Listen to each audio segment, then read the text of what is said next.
We are like,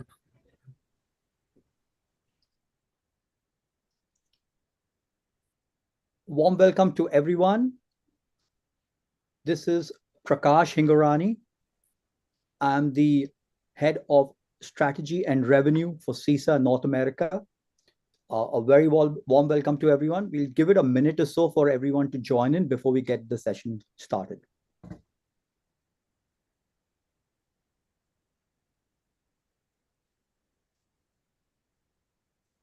Waiting for some of the folks to log in, giving everyone enough of time. So we'll give it a minute more before we get started. I hope everyone can listen in clearly and see the slide presentation clearly. If there's anything, please do put it into the chat window and we'll be happy to correct it in case if there is a problem with the audio. Mepin, did you start? I think it's Nope. still in practice session. Mepin. It's in practice. just hold on. I can't. Yeah, just 1 second. I'm so sorry. We've gone live in LinkedIn right now. Sorry. Just starting again. Sorry, Okay. Prakash.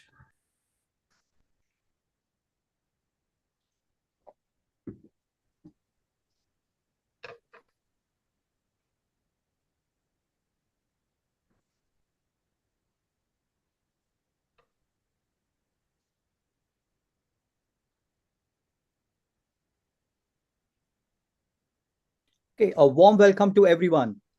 I hope everyone can listen clearly. We are audible and you can see the slides. If there is any disruption, people are not able to hear, please do feel free to put it onto the chat window so we can be very clear. But again, a warm welcome to everyone. I am Prakash Hingorani. I'm the head of strategy and revenue for CISA North America. I'd like to say good morning, good afternoon, good evening to everyone joining in from various parts of the world. Today we have a global audience, and it is going to be an exciting session. As we all know, AI and Gen AI have been not only the buzzwords, but a transformative engine over the last several years that what we've been seeing are being adopted by every industry and every organization. It's touching upon every facet of our life.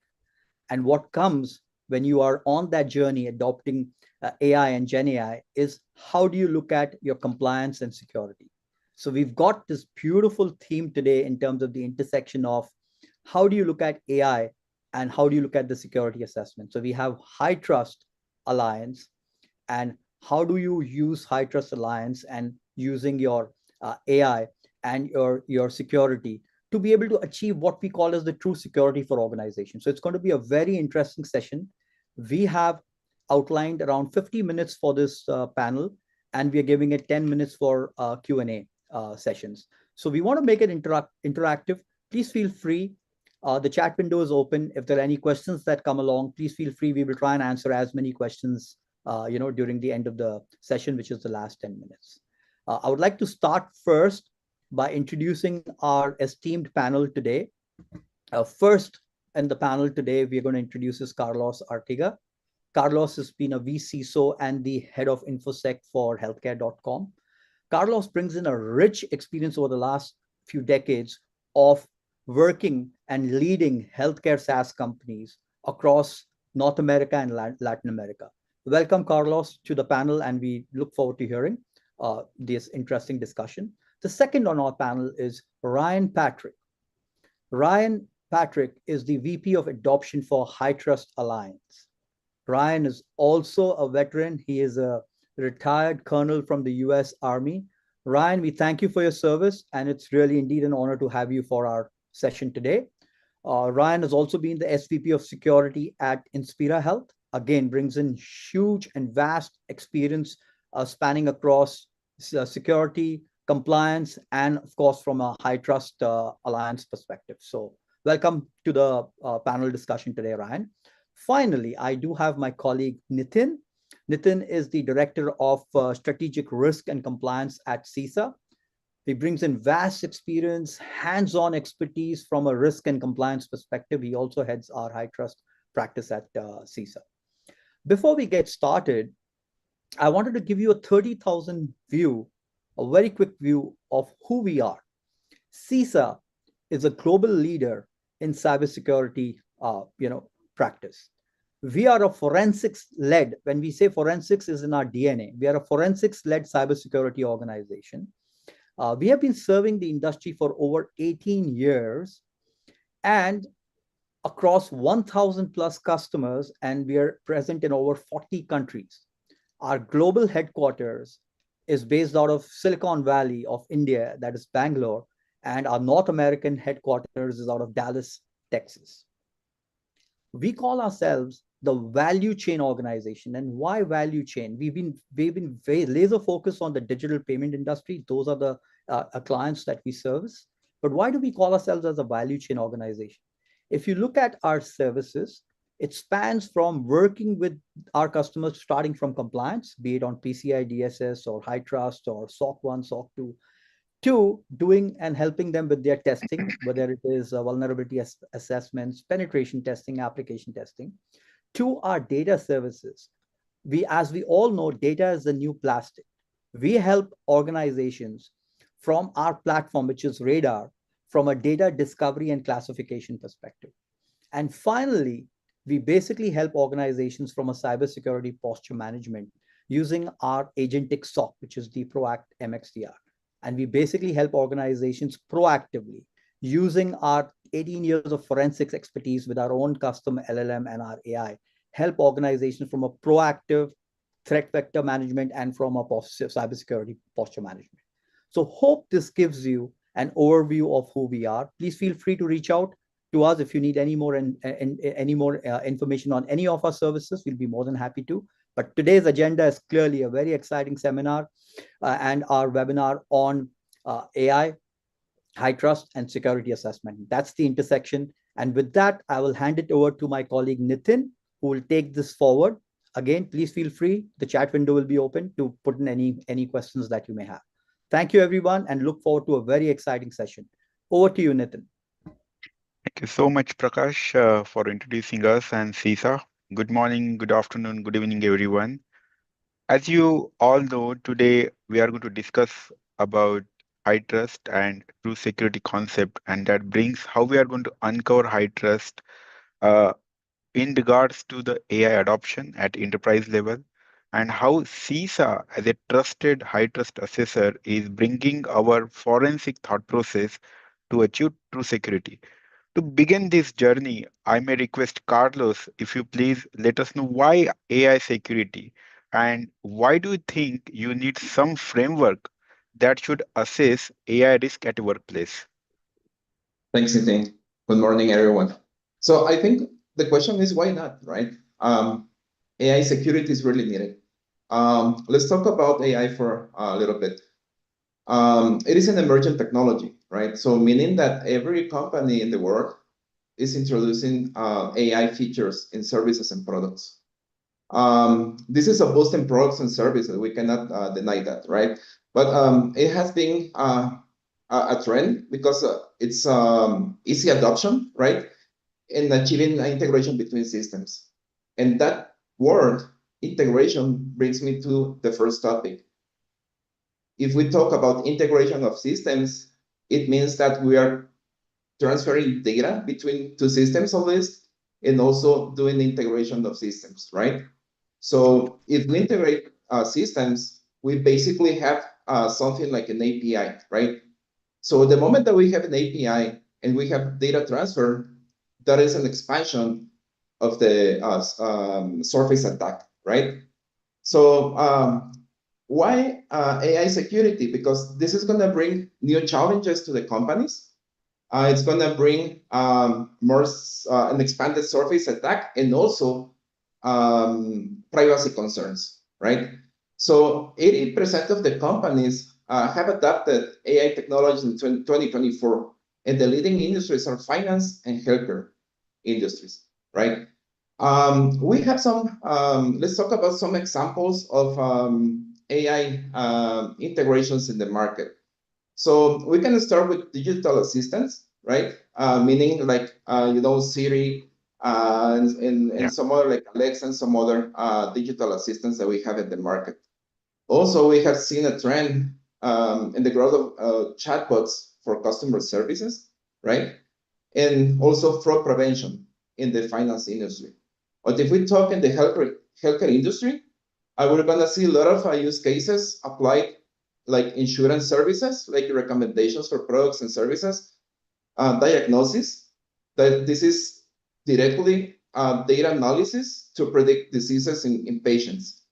And also, we have a lot of predictive analytics in the healthcare industry.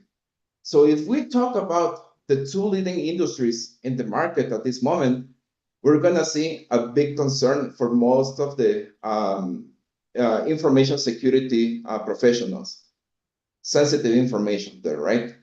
PHI and PII, personal information and protected health information. Wow, that's a big deal, right?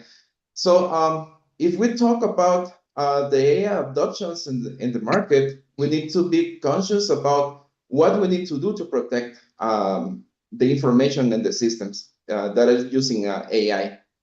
So starting with sanitizing data, safeguarding API keys, API security, that's really important because we're going to have multiple systems integrated and communicating between each other, application vulnerability scanning and stuff like that.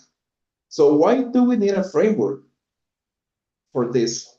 If we know that we have the traditional approach and now we have a new emerging technology that is helping to boost the market. Well, a framework is really important here because it is going to help us to get a systematic approach, right, for AI, meaning that we need to identify, analyze, and mitigate vulnerabilities and risks that could introduce the AI adoption. Then it's going to help us as well with governance, because we need to establish governance over and responsibilities over the AI systems and the new technologies. It's going to help us also with regulatory compliance. And also, it's going to help us with two things: governance over AI and security for AI. Securing AI systems. And also, it's going to help us to create and implement robust audit frameworks for the AI systems in our environments, in our networks. And last but not least, metrics, because we need to measure the performance of the AI systems, and also how is the security going with these AI systems. Back to you, Nitin. Hey, Nitin, if I could, can I jump in on just to add to Yes, what please. Carlos is saying?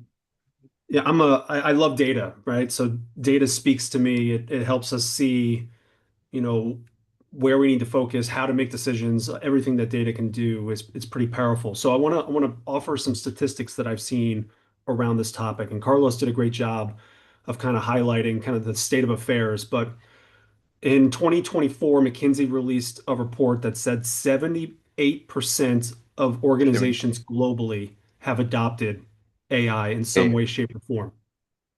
And if you think about what Carlos just mentioned, where we have AI on our phones and AI built into almost everything that we're using on a daily basis. If you're a Microsoft shop, you've got Copilot, you've got these other tools that are automatically built in. That 78% probably comes up a little bit higher.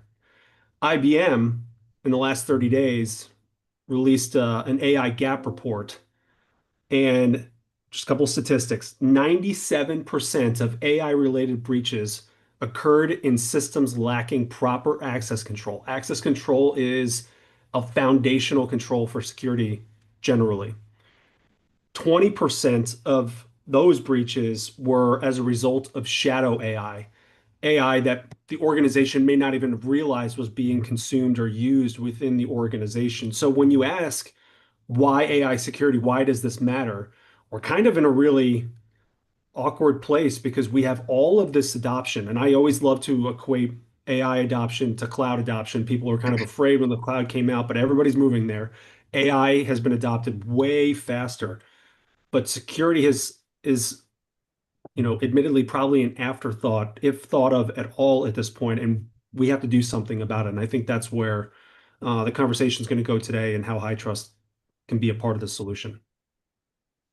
Thank you, Carlos. Ryan, that's really informative, 75% adoption across the industry, and a couple of research I just wanted to add on to yours. I was just going through the research and I come across very interesting fact. 1.85 billions, sorry, trillions US dollar is the projected value for AI market by 2023. Equally in that research, they have called out 98.4 percentage of security leaders. They are already saying that AI is already widely accepted by attackers for their cybersecurity, I would say the ecosystem. So those are, just two more points to give you the facts. When I'm going to look into, in my perspective, first and foremost, everywhere it's a AI, as you rightly pointed out. Uh, it's not only helping a business to make the decision or improve the experience, boost the productivity, but that brings a new set of risk also in this entire ecosystem, likes of data misuse, biased result, data poisoning, so and so forth. And here I can see the traditional framework, okay, may not have that efficiency to address those risks. And that's where I see HITRUST has stepped in and, bring this AI security framework around. Uh, so to continue our journey, uh,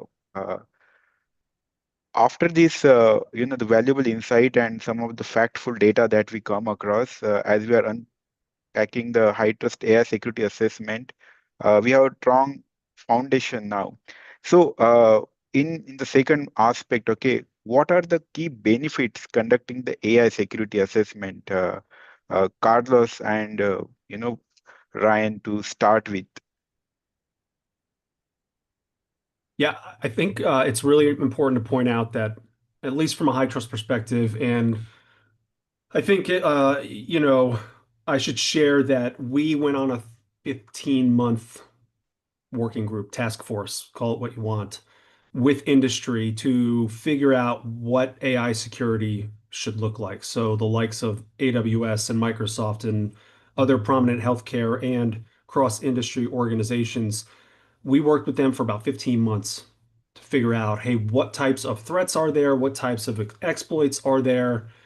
What are the concerns, so on and so forth. And what we found out, and I'm getting to my point, and I promise, is there has to be foundational security Absolutely. in the other underlying infrastructure and underlying systems that the AI is sitting on top of or within.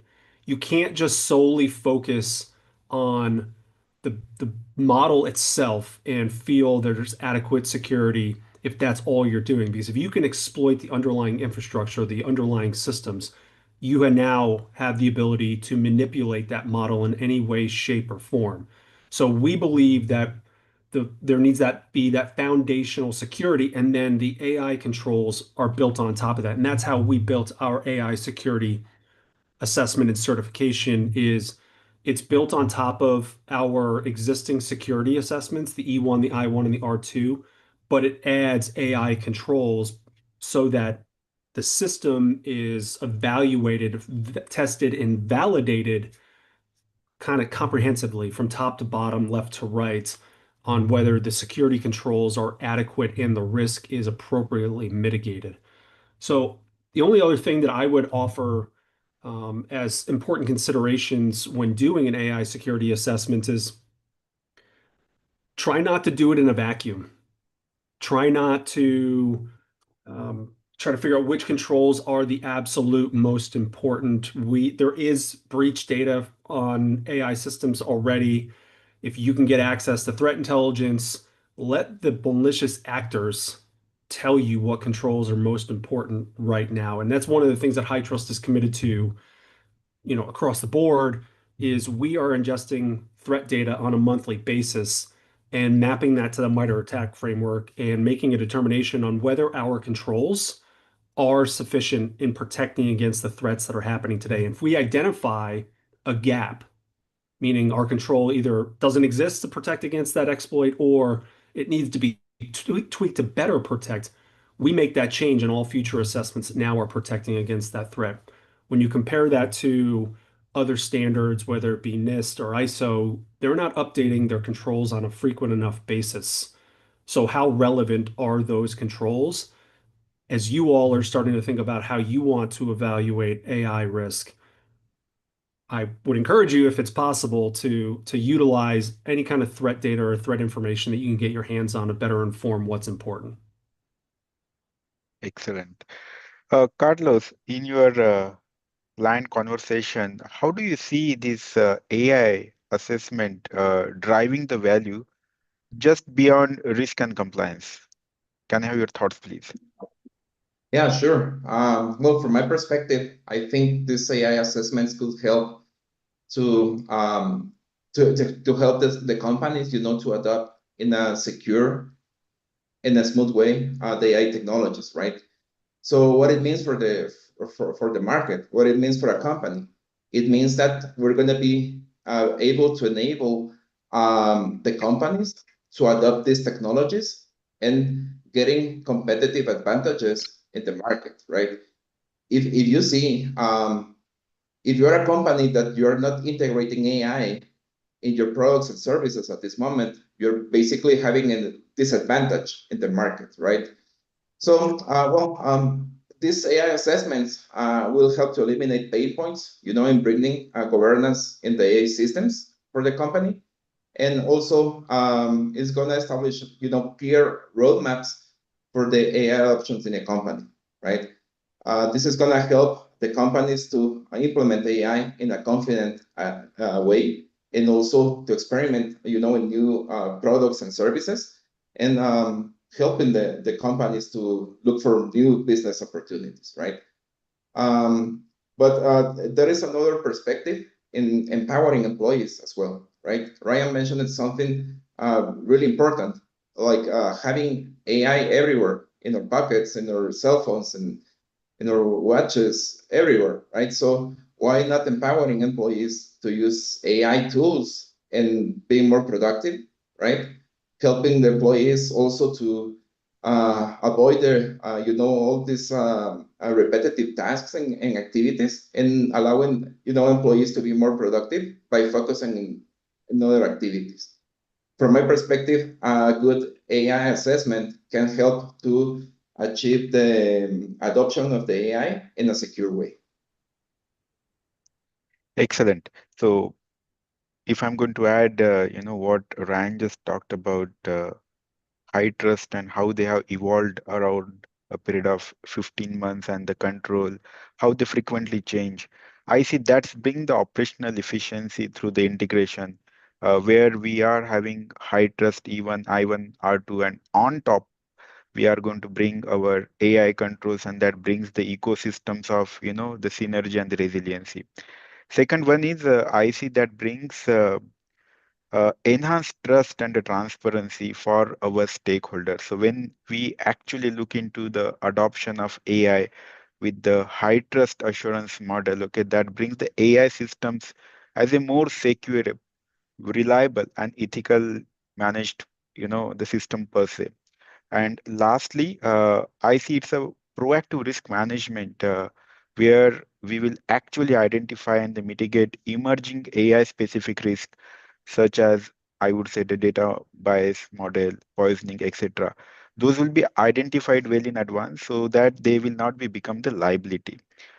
So in nutshell, I see the AI assessment not just a security initiative, but as a strategic, step towards the responsible AI adoption at a scale.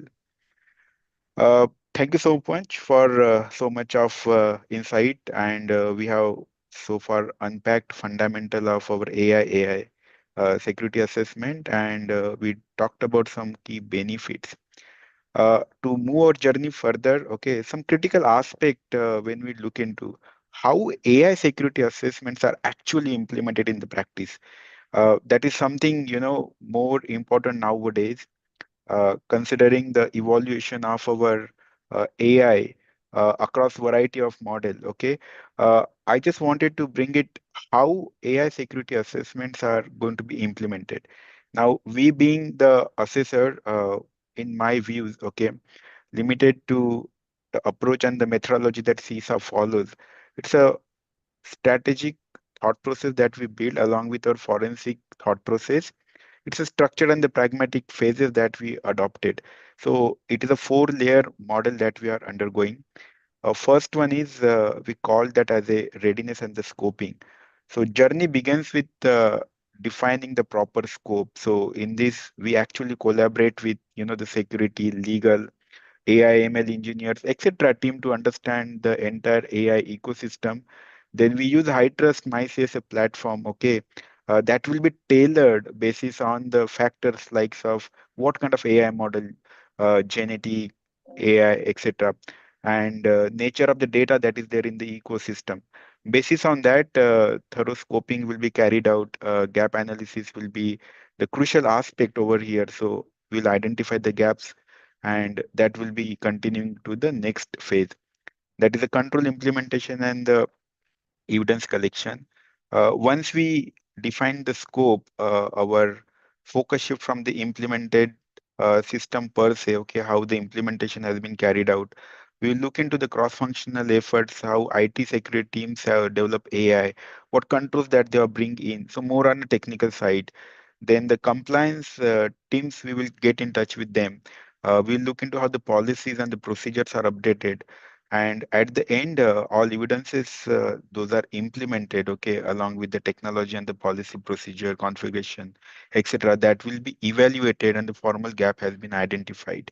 And the third phase, we'll look into a formal assessment and the remediation where identified gaps will be recorded and this will be remediated with the consultation thought process. We will bring the scoring mechanism. Okay, HITRUST rubrics will be the key pillar over here. Basis on the gaps that has been identified, corrective action plan will be put in place. And finally, phase number 4 is the certification and the continuous compliance. After the assessment object is ready, it will be handed over to HITRUST for the QA, and we will have the final outcome. And year on year, that continuous compliance thought process, likes of in terms of the R2 with the 2 years validity, the second year interim assessment will be taken care of. So net, this entire 4 phase approach ensures a truly adaptive and the resilient AI system program that has been taken care via HITRUST assessment. That's from my side. Now let's hear from our panelist. So Carlos, if I may request, could you please walk us through the common challenges while assessing the AI risk that you foresee or you overcome, if any use case that you wanted to unfold for us, please? Yeah, sure. Well, I think the biggest challenge for many companies could be how, when, and where to start, right? Yeah. Defining like what is the best stage, to start your AI assessments. It's difficult for some companies, right? The AI adoption has been so fast in the last 2 or 3 years, right? That many companies hasn't had the time to go through AI risk assessment and stuff like that. So having said that, I think one of the challenges is what are the frameworks in the market that can help me, to run an AI security assessment. If I go for the traditional way of doing risk assessment, probably I will be like, ISO or PCI certified in some companies. So Ryan mentioned that as well. Are these frameworks also including AI controls to do a risk assessment or to identify vulnerabilities or risks, right? So that's an important challenge that many companies could face, right? And well, I think most of the companies are also dealing with this shadow AI, right? Trying Yeah. to find blind spots, and many companies probably doesn't know that AI is everywhere, and most of the employees are using AI tools in the ecosystem, right? So this is a big concern for the companies. So well, and the last challenge is, do I need like AI specific policies in my company? I could probably need it, right? Because the AI adoption is everywhere now, and it is a fact that companies will adopt AI, in some point of time. So having all these challenges in the ecosystem, and looking for this type of AI assessments in the market could be a little challenging, right? Some of the companies that I've been working with, I have seen that many companies don't know like what is the specific AI security risk assessment framework for them. So most of the companies are using a combination of traditional risk assessment methodologies like ISO 30000 and integrating some other guidelines like the NIST AI risk assessment methodology combined together in order to get a comprehensive risk assessment exercise without leaving AI aside, right? So I think the challenges could be like where to start, how to bring governance in my AI systems, how to identify if I'm using or not AI, right? That's kind of the challenge. And well, then looking for some specific frameworks that can help me to assess risk in the AI systems.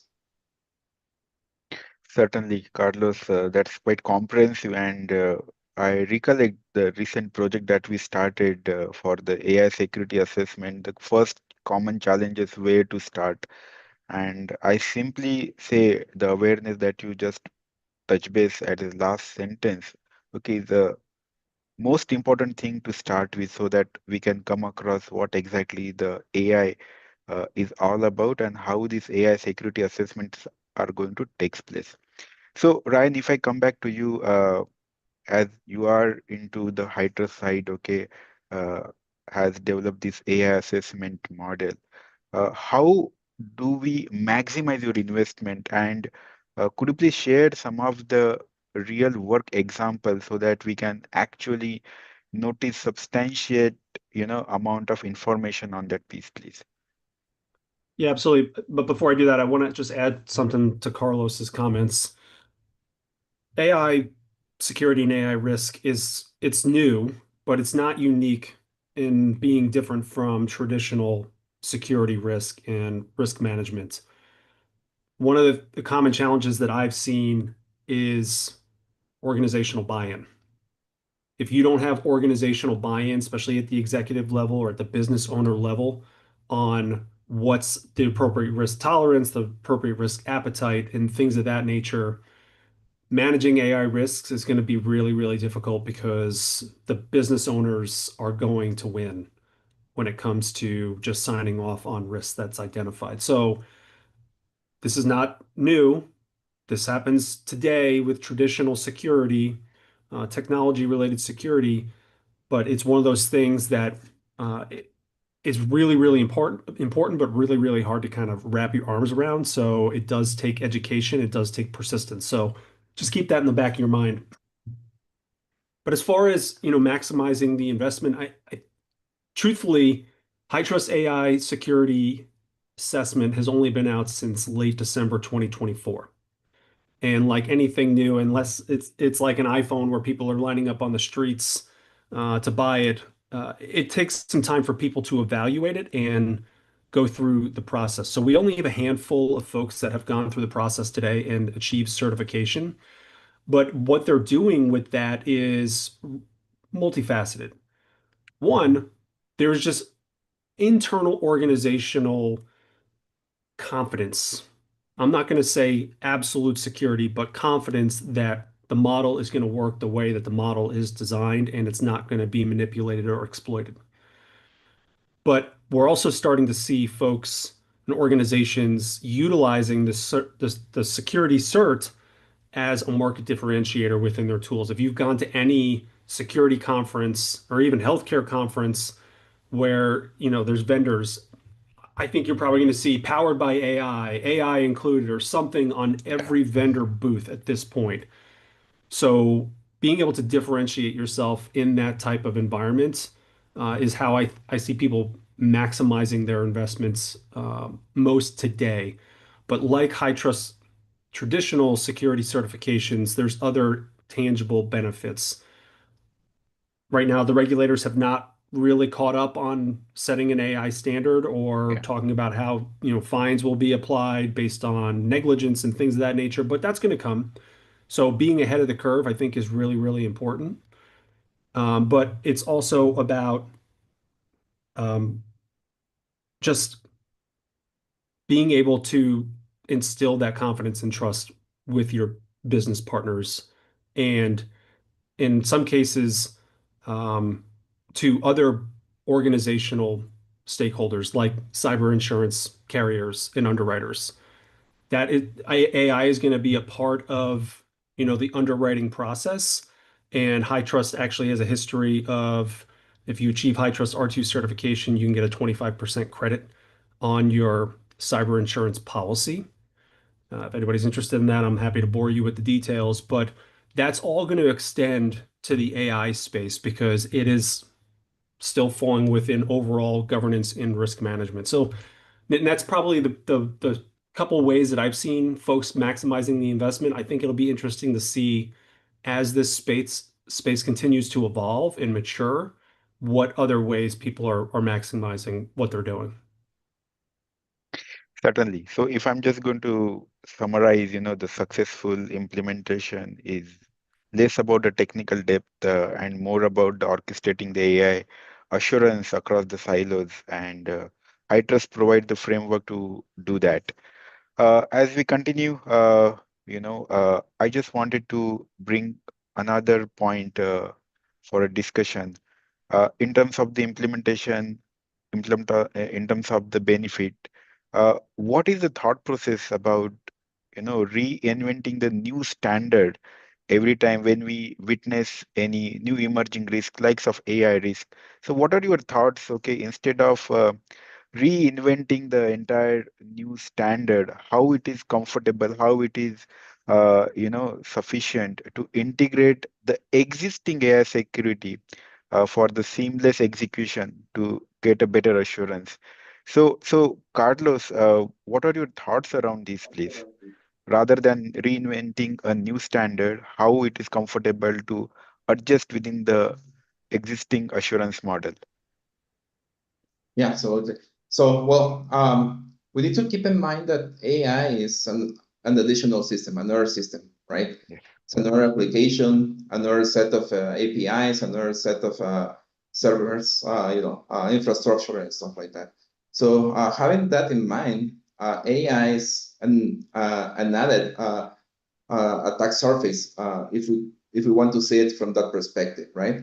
So that could be like, a vendor that is helping us with AI characteristics, or it could be something that we're bringing into our ecosystem or to our internal networks or to our cloud infrastructure, right? So with that in mind, integrating these systems in our environment is something that we can do also with traditional things, right? And what I'm referring to is, like, if we have a new system, that's a new system that we need to keep like doing vulnerability assessment, that we need to keep an eye on access control, vulnerability management, and basically extending best security practices for these new systems, right? So what is my point? My point is, if we have the traditional risk assessment point of view or management in our ecosystem, the AI systems will be another part of that risk assessment, right? So instead of reinventing, a new framework every time that we have an emerging technology, we need to consider that these systems will be added to our environment, and we need to keep the same practices that we have for other systems for the new emerging technologies that we are having. We need also to be aware that this could bring a new type of vulnerabilities and risks, right? Rather than the traditional infrastructure, but something that can help me to identify new risk in the AI adoption and bringing this to my assurance program could be something like doing threat modeling, right? That can help me to identify new ways to exploit the system. Like, the prompt. If I want to do or to play with the prompt of the AI, that's something that I can detect, let's say, with threat modeling. So these are practices that we have done through the last year, through the last years, right? And those are the practices that we can bring to the new technologies like AI. So seamlessly, we can get references like guidelines, for risk assessment and stuff like that. But these practices could be also consistent for the new technologies. Excellent. Ryan, what are your thoughts in addition to Carlos? Yeah, I'm going to sound really biased right now. But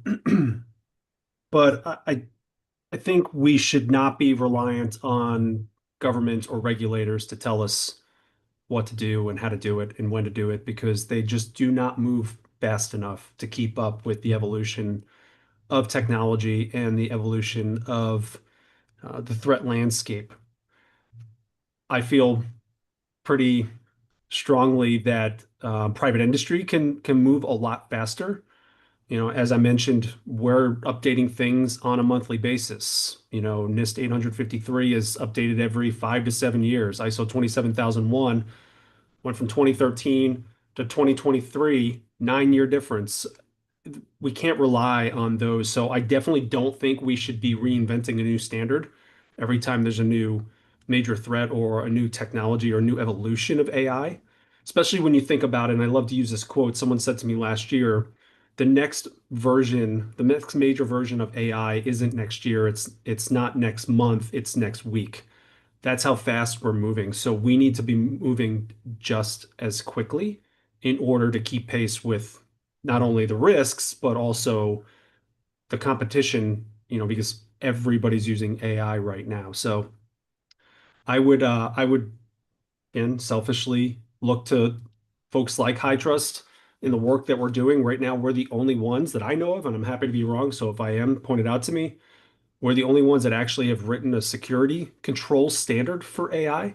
If you think about NIST and you think about ISO, that's around risk management programs and governance and the management systems of AI and not the actual AI itself. So it's much higher level, whereas what HITRUST is doing is much more granular and actually hardens the environment. So yeah, just to stomp my foot, I don't think we should be relying on government for guidance. I mean, not necessarily guidance. They can put out guidance, but they shouldn't be mandating anything from a governmental perspective that can't keep pace with the world we live in today. Fantastic, Ryan. Certainly, the high trust that we are witnessing, how fast we are moving ahead and bringing up that kind of security thought process for the assurance model. And equally, this is the modular AI assessment because it is on the high trust E1, I1, and R2. So that brings the excellent assurance that I can foresee. Equally, the control that you talked about, okay, the metric framework and the adaptive controls, along with the entire, the AI ecosystem that goes into the high trust assurance. Certainly, that brings lots of confidence. So I also in totally sync with you rather than reinventing the new wheel. Okay, the existing model of high trust should right now the choice for us to go ahead. And finally, it ensures the efficiency, consistency, and the scalability across the organization for the AI adoption. So if I'm just going to bring, the final thing, integrating AI security with existing assurance model is not just the cost saving tactics, but it's a strategic advantage that drives resilience and maybe audit efficiency as well as the trust for our customer. Uh, as we move along, I would really look forward, any questions because we are on top, just 15 odd minutes to go on. So if any questions, please put it across. We'll happy to have. Just, a couple of pointers to continue, Ryan. What is your thought process about, role of comprehensive readiness assessment? If you can just brief us, in a quick way. Yeah, absolutely. So prior to coming to HITRUST, I was working for firms just like CISA in doing this type of work. And I actually would recommend to every single one of my customers, let's do some kind of readiness Yeah. or benchmarking, especially with HITRUST. Because HITRUST is not an attestation, it is a bar. And if you are not ready to achieve that bar, you're going to spend a whole lot of time full of stress, spending money, and just consuming people's lives for arguably no real benefit because you don't achieve the certification. So doing that upfront readiness assessment or that benchmarking of where you stand today is absolutely critical. You definitely need to partner with organizations like CISA and get them to guide you through the process. They're going to be your Sherpa. They're going to be the ones who kind of steer you left and right as you navigate this thing called HITRUST or whatever it is that you decide to pursue. It is absolutely critical to your success.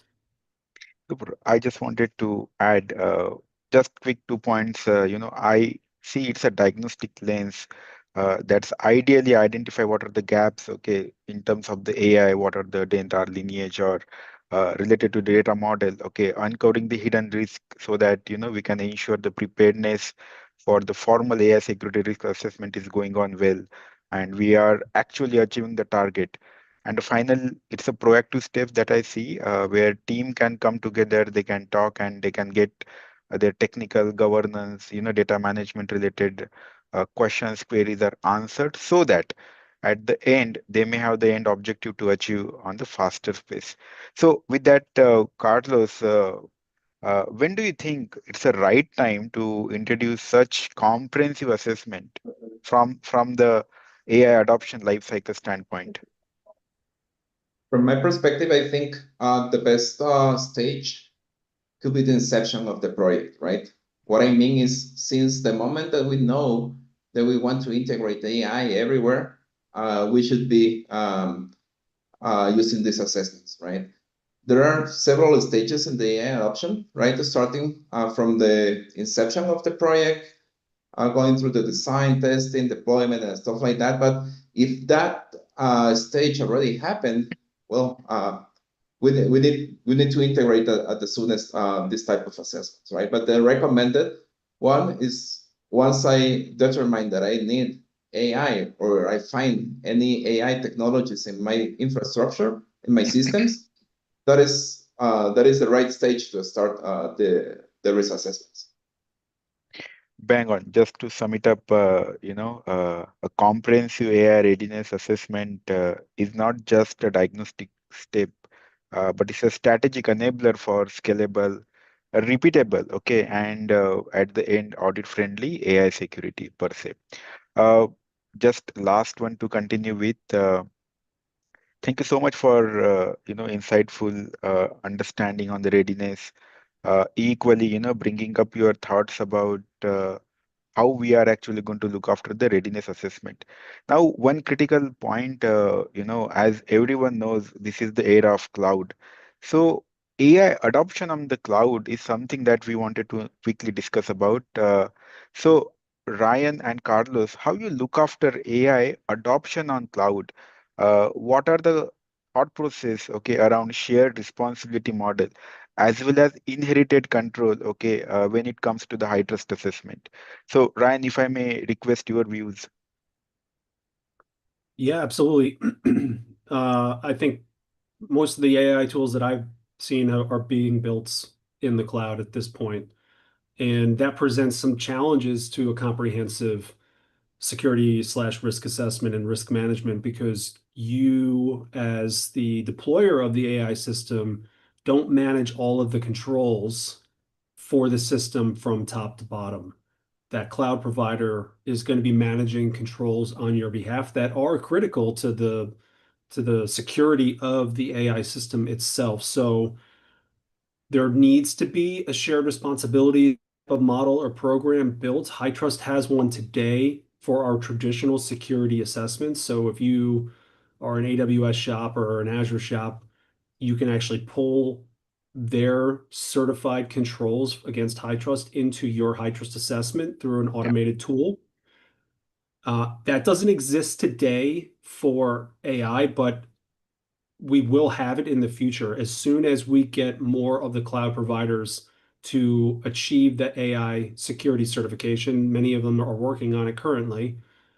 We will then offer a shared responsibilities model to just to make not only the assessment process more streamlined and efficient, but more comprehensive. Yeah. If you look at what is going on here in the States with the SOC 2 Type 2, you actually are able to carve out elements of your environment that you don't want to have assessed. Well, it could be a pretty critical element of the environment. So the comprehensiveness of that SOC 2 probably can be put into question. And this is not a SOC 2 bashing session. It just has that flexibility, and that organizations will leverage that flexibility. But if you're a consumer of some kind of assurance report, if I were you, I would want to have it as comprehensive as possible, so I know from the from the bottom all the way to the top that security has been considered and is in place.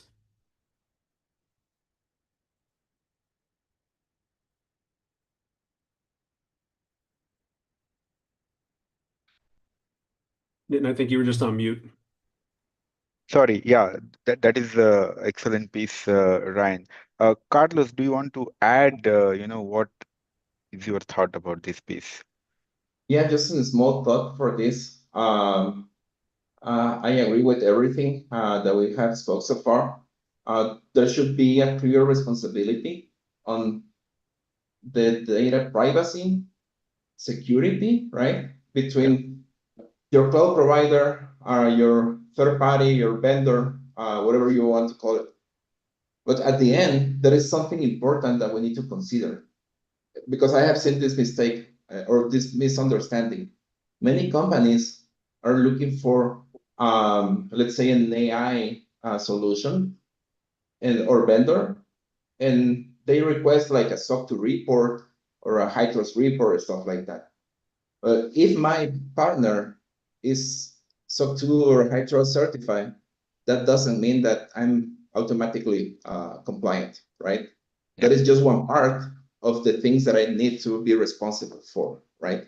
This is mainly third-party risk management topic, right? But it's important because I have seen this misunderstanding. So, and I think it's important to consider and to share with everyone.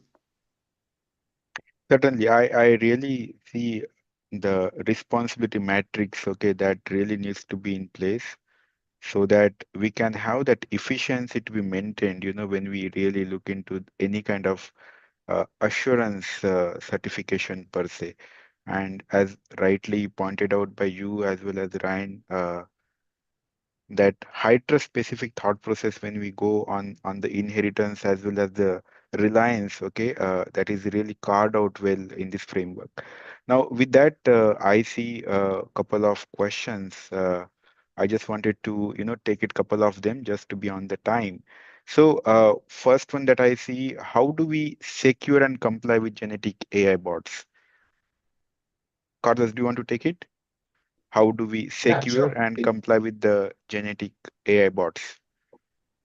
Well, I think when I'm working with AI bots, one of the most important things is to sanitize inputs. That is the first one.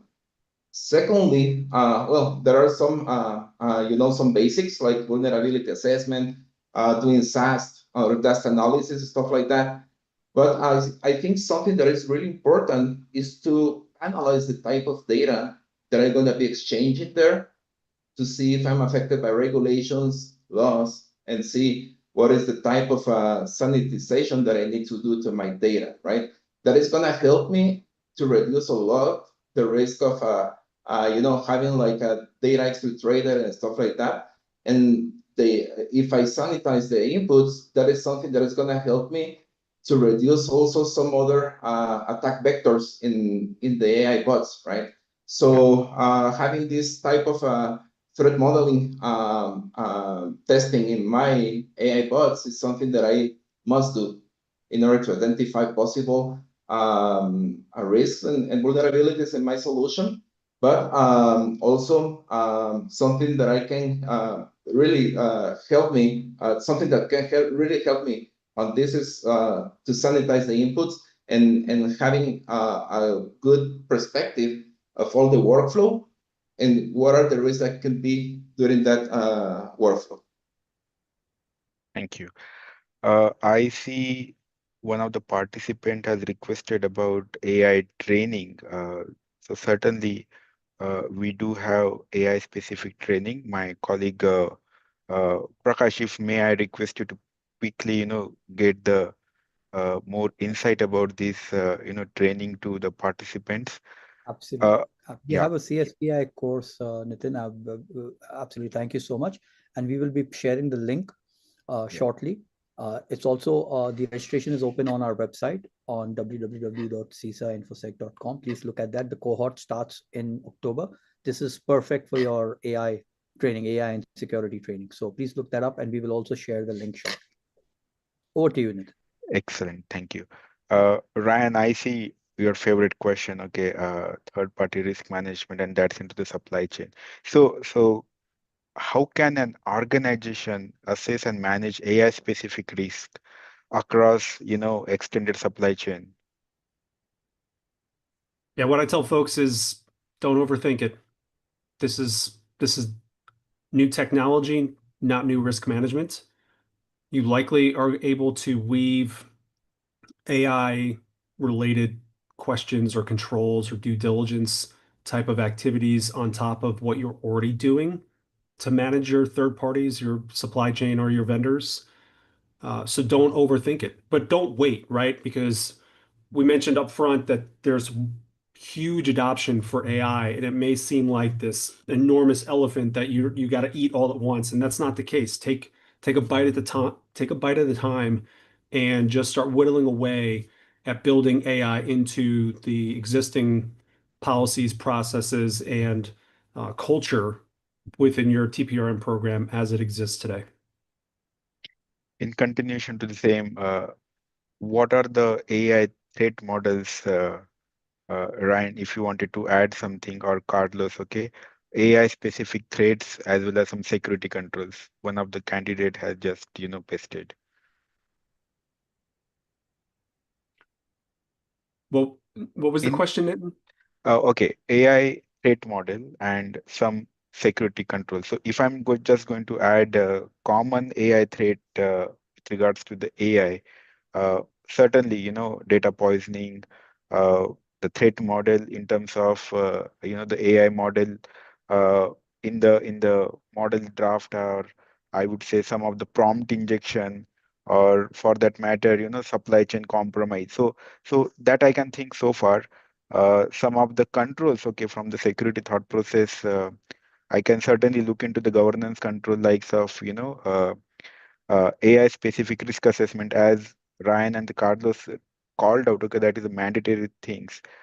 Equally, some of the AI principle, transparency, biasness. Okay, how those are going to be addressed with the technical safeguards, likes of input validation.